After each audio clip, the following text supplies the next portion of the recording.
Bom, pessoal, como eu prometi no vídeo anterior com o título Urgente, Roberto Jefferson revela práticas desmoralizantes de ministros do STF, agora nós vemos eu venho trazer para vocês outro vídeo, né, que é o complemento daquela matéria que eu trouxe para vocês. Bom, para quem não viu a matéria, eu vou deixar na descrição do vídeo o link da matéria que eu li no vídeo anterior, tá certo?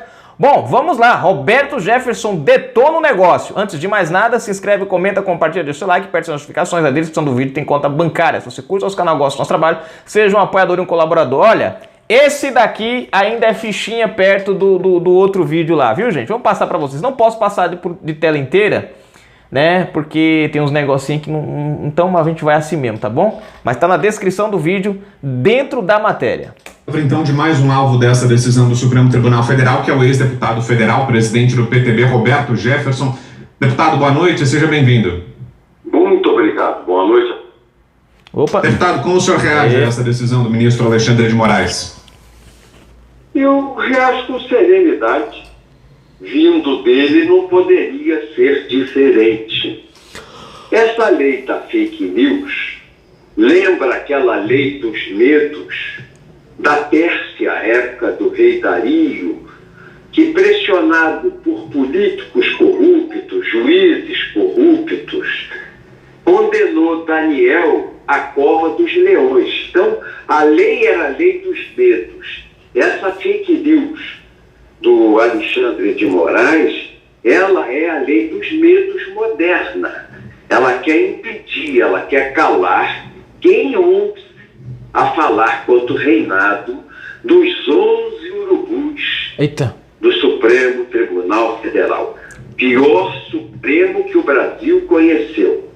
Ele é composto de 2 juízes advindos da Justiça do Trabalho, que é uma justiça de meia boca, é uma justiça de baixo clero, limitadíssima, e 9 advogados frutos da indicação do lobby. Lobby dos bancos, lobby das empreiteiras, lobby da JBS, lobby dos frigoríficos, lobby da TV Globo, lobby de partidos políticos de esquerda. Quer dizer, o que há de pior? Esse Supremo hoje, eu repito aqui, é o monturo, é a lata de lixo da esquerda brasileira. É o que há de pior. E o pior deles todos é o ministro Alexandre de Moraes, que era o advogado do PCC em São Paulo. Não vamos dizer direto do PCC, das empresas que lavavam dinheiro do PCC, a Transcooper. Não é? Eu estou levantando para ter argumentos contra ele, para enfrentá-lo, ele está me processando.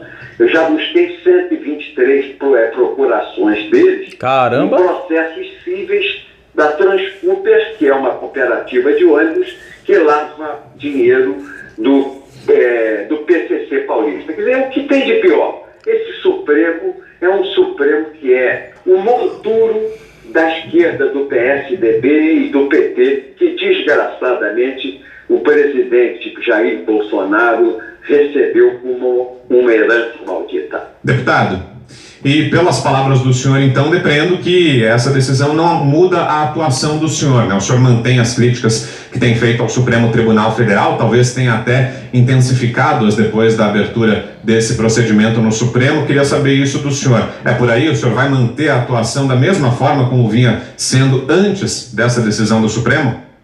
Hoje o Supremo é uma ORCRIM, é uma organização criminosa para praticar crimes de abuso de autoridade.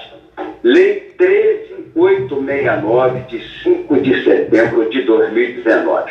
Eles cometem, em conjunto ou isoladamente, crimes de abuso de autoridade. São ORCRIM. É uma coisa orquestrada. Eles têm o objetivo de, através do crime, provocar o vilipêndio do artigo 5º da Constituição brasileira e violentar a livre manifestação do pensamento, a livre expressão da atividade intelectual, fazendo censura ou obrigando que nós peçamos licença a eles para escrever o que nós pensamos. Eles estão enganados.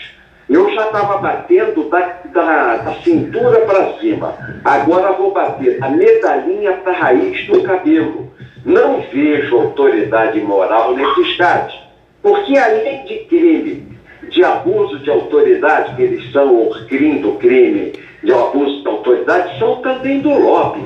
Você veja, esse moço, esse Alexandre de Moraes é casado com uma advogada, a dona Vivi de Moraes, que nunca foi jurista de nada, mas ela parece ter recebido, encarnado o espírito de Rui Barbosa. Ele é o Rui Barbosa rachadinho, é o Rui Barbosa rachadinho, porque ela, que não é jurista de nada, vence no lobby todos os processos nas cortes superiores, no Superior Tribunal de Justiça, na Justiça, no Superior Tribunal da Justiça Eleitoral, Superior Tribunal Eleitoral e no Supremo Tribunal Federal, casada com comunhão de bens, casada com o ministro Alexandre de Moraes, que é ministro Supremo.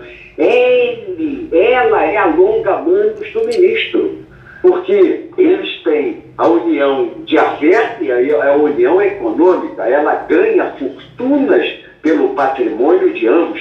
Ela é a longa-manos dele no crime que ele está praticando de advocacia administrativa. Jamais ele poderia fazer esse lobby de embargos auriculares em favor de Dona Vivi. Quer dizer, é um absurdo dos absurdos. Está aí agora o Barroso, hoje na mídia, Luiz Barroso, que recentemente o Gilmar Mendes disse: fecha o escritório, que ele tinha dado um destampatório no Gilmar. Vossa Excelência horroroso, Vossa Excelência só tem ódio, Vossa Excelência é uma figura horrível, Vossa Excelência não sei o quê, ninguém tem medo dos capangas de Vossa Excelência. O Barroso tinha dado um destampatório no Gilmar. Aí o Gilmar levantou e falou: então fecha o escritório particular, fecha o escritório. E aí nós vamos ler hoje nos jornais, ontem, que o escritório do ministro Luiz Barroso ganhou 3.650.000 numa ação do DPVAT. Como o ministro pode ter escritório de advocacia? Ministro do Supremo Tribunal Federal. Isso não passa em lugar nenhum do mundo. Existe no Brasil.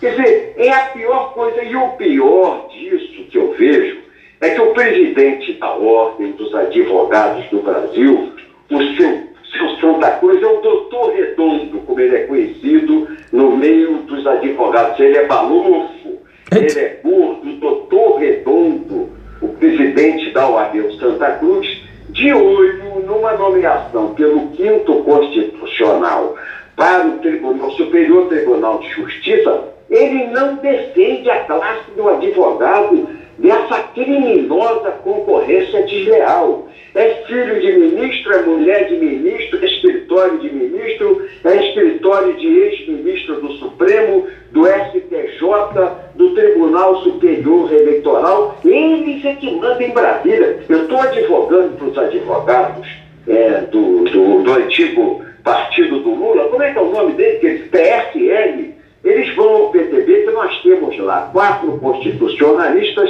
2 criminalistas e 2 especialistas em direito eleitoral. Estamos ajudando a esses advogados. Porque eles procuram um advogado desses escritórios, de filho de ministro, de mulher de ministro, 1 milhão, 1,5 milhão, 2 milhões. Eles pagam essas quantias como se fosse R$150, R$200. Quer dizer, é um absurdo, é um escândalo. Isso aos olhos do Brasil, e ninguém toma uma atitude. Quero agradecê-lo então, deputado. Deputado Roberto Jefferson esteve conosco aqui, ex-deputado federal, presidente do PTB. Obrigado pela entrevista. Boa noite ao senhor.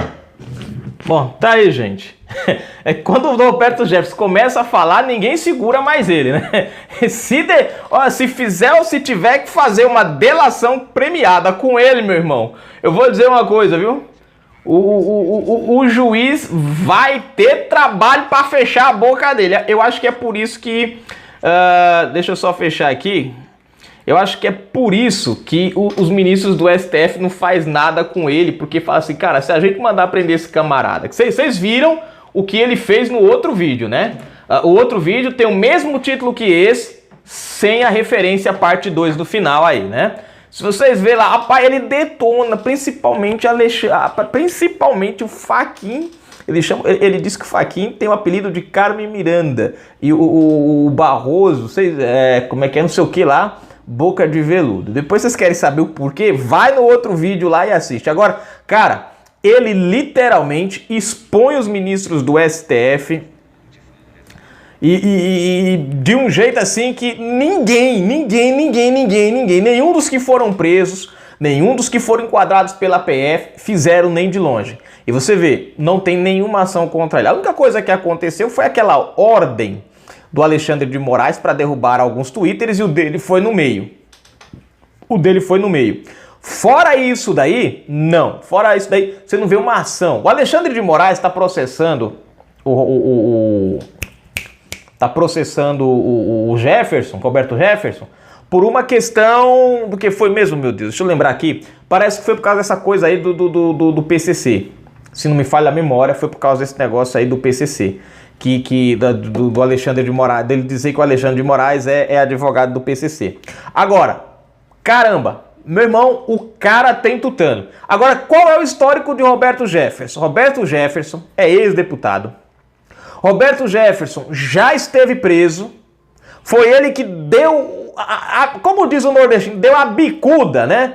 O primeiro chute na questão lá do chutou o pau da barraca para desabar tudo. Foi o primeiro chute, quem deu foi ele para o negócio do mensalão. Né? Ele é quem desarnou ali e graças a ele veio a Lava Jato, tudo. Ele abriu o jogo, entregou. Quem assistir aí CPMI, que esse camarada participou lá delatando, você vai encontrar ele, inclusive, sendo interrogado por senadores ou deputados lá, e o cara vai acusar ele vira pro cara e fala assim, você também tá na lista, me acuse. E aí ele rasga o verbo, o senador fica vermelho, é deputado, tô lembrado, ficam vermelho, e não acontece uma nem duas vezes não, você vai encontrar isso várias vezes nos depoimentos dele, os caras querendo imprensar ele assim, né, e ele vem com tudo, os caras achando que ele não sabe, que estão envolvidos, aí ele pá, dá uma martelada. Gente, se vocês assistirem, vocês dão risada com a situação dos deputados e senadores que tentam colocar ele contra a parede. Na verdade, ele é quem coloca os caras contra a parede. Né? E aí deu início a toda essa questão da gente conhece do mensalão, aí veio o petróleo, aí veio tudo, aí deslanchou tudo, entrou Lava Jato e o pau cantou, a giripoca piou. Né? E você vê que ele peita e peita mesmo. Ele já venceu aí um câncer e tudo. Não sei se ele ainda continua com tratamento, parece que ele já foi curado, não tenho certeza. Né? Passou, passou por um câncer, enfim. O cara... E agora ele comprou essa briga e se apoiou ali, né? Ele passou ali para defender o presidente Bolsonaro, né?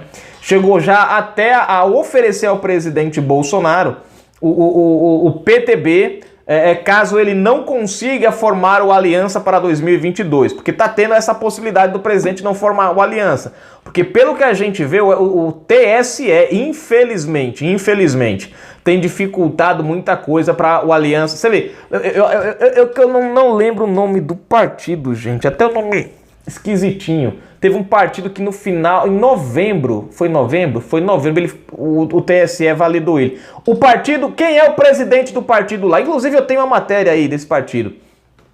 O cara é presidente de um movimento de invasão de terra, para vocês terem uma ideia. O cara é presidente de um movimento que invade de ocupação. E o TSE aprovou. Vocês têm uma ideia? O TSE aprovou. Agora, dessas assinaturas ali, muita gente assinou por coação.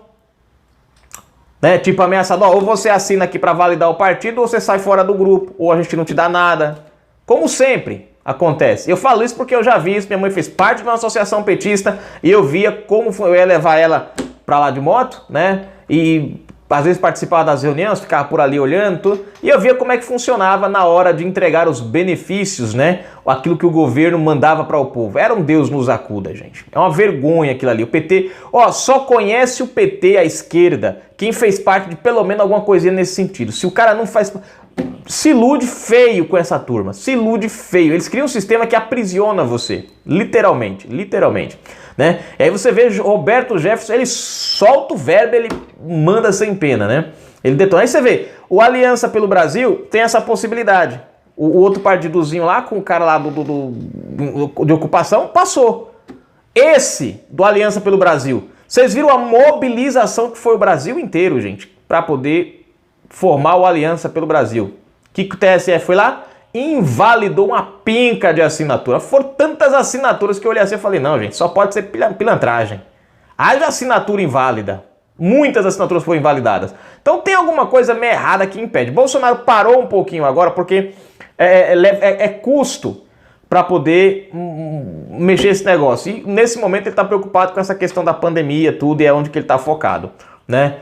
Recurso do dinheiro público, ele está deixando o partido dele de lado para que o dinheiro seja focado todo ali na pandemia. Bom, gente, tá aqui, né? Assista o outro vídeo eu tenho certeza que vocês vão gostar, gente. O Roberto Jefferson fala de 2 ministros, ele conta aí vamos dizer assim, umas coisas extras curriculares, né? Que os 2 ministros andam fazendo em momentos íntimos. Bom, Canal Brasil Notícias, eu tô saindo fora. Fui. Gente, eu tô só passando, tá? Informação. Fui.